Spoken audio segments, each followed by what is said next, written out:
Hey everybody, it's Spicy Kai. Today I want to talk to you about three missing black girls. They're actually cold cases. That'll be Tonetta Carlisle, missing since 1989, Kimberly Arrington, missing since 1998, and Yasmin Acree, missing since 2008. But before we get started, please be sure to like and share this video so we can get the word out about these three cold cases. And if you're new to my channel, make sure you hit that subscribe button and click the notification bell so you get notified every time I drop a new video about missing black girls in America. Let's get to the content.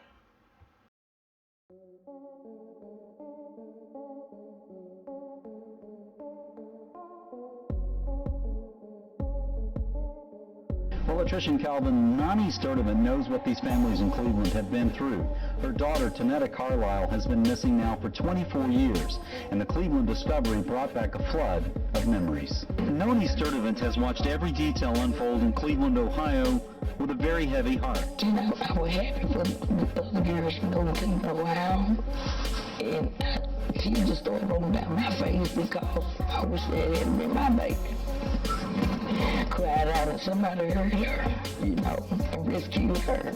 Noni's daughter, 15-year-old Tonetta Carlisle, was abducted 24 years ago. In the days following, police and volunteers launched a massive search. At the time, Tonetta was a freshman at City High School and was walking home to Hamilton Avenue. One look today and you see how much the area has changed over the years. Back in March of 1989, a woman saw several suspects jump out of a tan and yellow vehicle and force the petite girl inside. She weighed only 95 pounds. Now that extensive search followed. The car came back to Jeffrey Jones, who had served 8 years for rape. Jones killed himself within 2 or 3 days of Tonetta's disappearance. I think Tonetta put up a fight, and I believe she accidentally hurt my baby. And I believe that she buried somewhere. That's the very reason he went on to kill himself. But her body, or Tonetta herself, have never been found. Her abduction gained national attention and was even featured on America's Most Wanted. Rumors surfaced she may have been forced into prostitution in California. But her mother believes the real answer is right here. I wish somebody would have the courage to come and, you know, the information about my daughter. Because somebody right here in Chattanooga knows something about my daughter. March 16th, 1989. School was out for the day, and by 2:55 p.m., Tonetta wasn't far from home. Approximately 5 minutes later, a woman on nearby Ruth Street heard a commotion up the road. A tan and yellow vehicle came to a halt next to a teenage girl walking along Hamilton Avenue. She watched, horrified, as several unidentified suspects spilled out of the car, surrounded the girl, and forced her into the vehicle before speeding away. The woman and her husband took off after the car, but couldn't keep up. They did, however, manage to obtain the license plate, LKH 920. They reported what they had witnessed to authorities. About 8 hours later, 911 gets another report from the same area. The caller is Noni Sturdivant, who anxiously tells the operator that her daughter, Tonetta, never returned home from school. She files a missing child report, completely unaware of the witnessed abduction. An agonizing 48 hours passes without any updates on her daughter's disappearance. March 18th. 2 days after Tonetta vanished, police make an alarming connection. Now, up to this point, they believed they had two separate incidents from the same area, a witnessed abduction and a missing girl.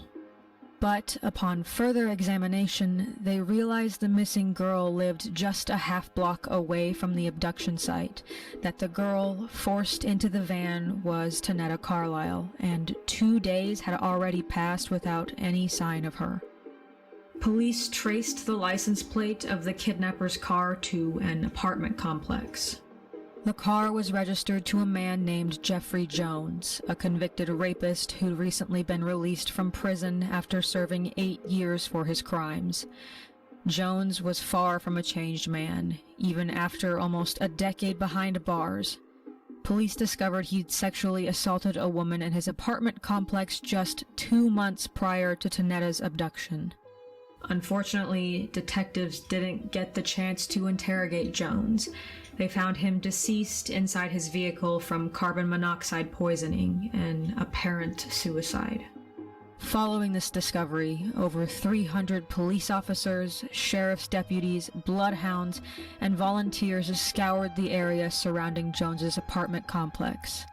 But their searches yielded no trace of Tonetta Carlisle. Years passed, and despite having a witness and finding the owner of the vehicle Tonetta was forced into, leads dried up and the case went cold. One particular lead concerning traffickers was especially disturbing to authorities.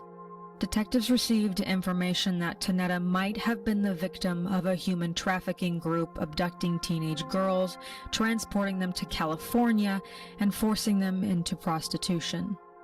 Chattanooga PD got in touch with a sheriff's office in California where the supposed group was based out of. However, authorities there found no trace of Tonetta. I was walking by herself alone. She had her own door key. I was at work, and I just never thought we was gonna help her. Yeah. Not to need nobody. You know, we know somebody knows something. Yeah. Someone knows something. And we just really asking for that person or whoever know anything. Just come forward, you know. Held conscious, you know, and let me have this closure. Because I don't know when I'm gonna leave this world. And I just, well, before I leave this world, I want to know where my daughter is. Right. Somebody knows something. Somebody knows something, you know.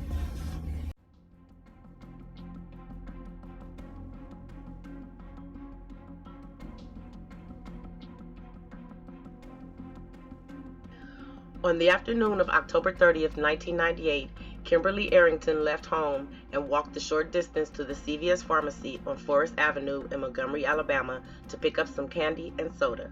The 16-year-old never made it to the store. She disappeared without a trace.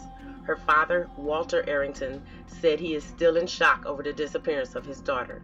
Kimberly's sister, Jennifer Arrington Youngblood, was 14 years old when she went missing. Jennifer described not knowing what happened to her older sister as very stressful. She asked me to walk to the store with her, Jennifer said, but for some reason she didn't. She said her sister, who was in the 10th grade at Jefferson Davis High School, had severe allergies and liked to stay inside. She wasn't involved with an older man, and it wouldn't have been like her to run away from home. Youngblood suspects her sister may have been picked up by a human trafficker and that she may be living somewhere else now.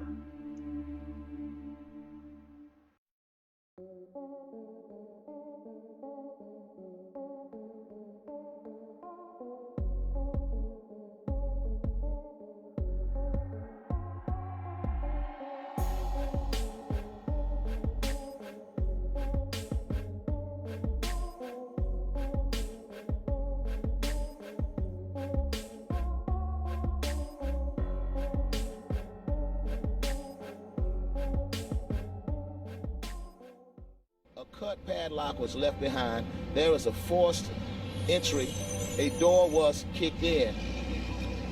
Now, she's an honor roll student, but I don't think she knows a whole lot about making it look like there was a break-in when she was really staging her getaway.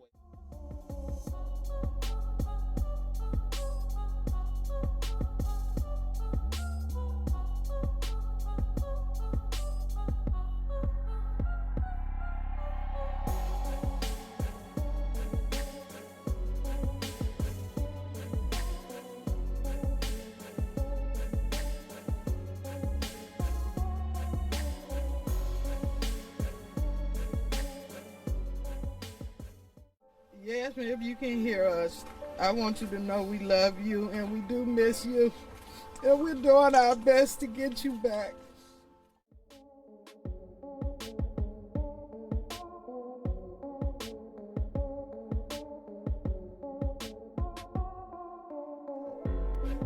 You know, we're looking for a Hail Mary.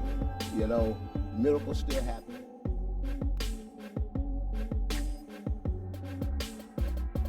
This is Mick Spasco. I'm a reporter from Red Eye, and we decided to take a look at Chicago's own missing persons. In order to do this, we spoke with Rose Starnes, the adoptive aunt and mother of Yasmin Acree, who's been missing since January 15th of 2008. She was abducted from the Austin neighborhood of Chicago, and Rose spoke with us about what it's been like to endure the pain each day of her missing daughter and how cases like those in Cleveland have given her renewed hope as the police continue to investigate.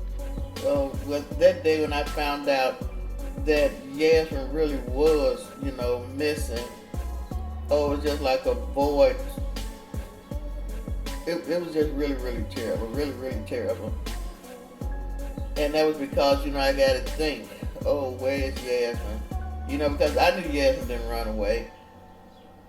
And I knew someone had taken Yasmin, so it's like, you always think of a predator, a lot of times when kids come missing too. So I'm wondering, what is she going through?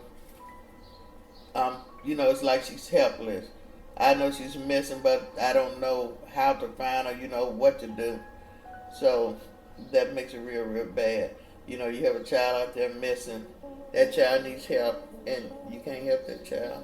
Oh, I was really, when they first said run away, I was really, really angry. The reason I was really, really angry because, they saying run away, and it's like whoever took Yasmin, I'm thinking they feeling like now they done got away with this because, the media, the police is all in the media that Yasmin ran away. So I was very, very upset. Ira Acree says he believes police have botched this investigation. We already know that somebody knows something. And we already know that the police department fumbled the ball with the investigation. Yasmin Acree was 15 years old when she went missing from her family's home in the North Austin neighborhood. Her family recalls an honor student who spent much of her time at school and at the YMCA. She's also the cousin of well-known West Side pastor Ira Acree. Relatives say police have had numerous leads, including information about an upstairs neighbor charged with rape and kidnapping of other teenage girls. Relatives say that neighbor told them several years ago he knew what happened to Yasmin, but despite several media stories over the years, some showing what she might have looked like as she aged, she's still missing. Her mother spent much of her time trying to find answers about what happened to Yasmin, but she died nearly 4 years ago, never getting an answer. But surviving relatives say they are committed to learning the truth. And all we want is closure. If she here, gone, whatever, we just need closure. So, answers, whatever. We need whatever we can get, whatever help we can get. Yes. I know it's a void, when a loved one is missing. It really, really hurts, but we just have to stay prayed up and hope for the best. Where is Yasmin? Thank you so much for watching. Please be sure to like, share, and subscribe. And by all means, leave your thoughts and comments below. Check you later. Spicey out.